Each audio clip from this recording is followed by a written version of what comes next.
Un giornale è una pagina quotidiana di storia.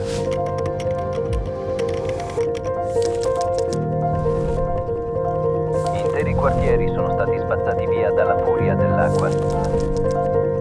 Per me un giornale è una comunità che si racconta giorno dopo giorno.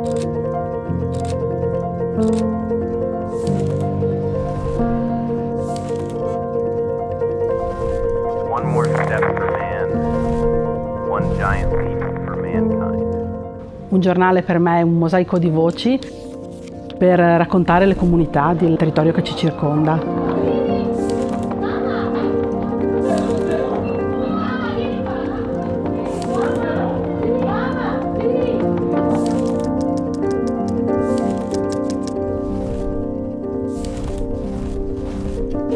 Sono stati introdotti i primi videoterminali, un cambiamento significativo che segna l'ingresso della nostra relazione in una nuova era tecnologica. Per me un giornale è la voce autentica di un territorio.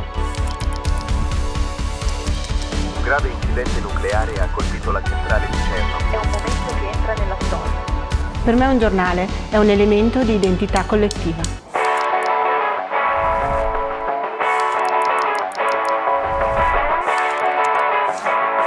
Arrivano dagli Stati Uniti notizie drammatiche. 2 aerei si sono schiantati con... Per me un giornale è un generatore di eventi.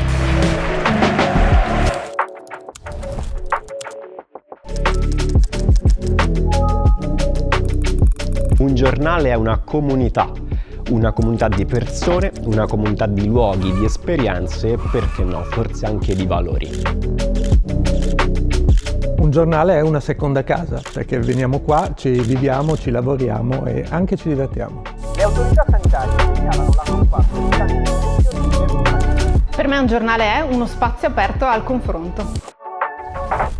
Per me un giornale è condivisione e dialogare con il lettore. Per me un giornale è un punto di riferimento per la comunità.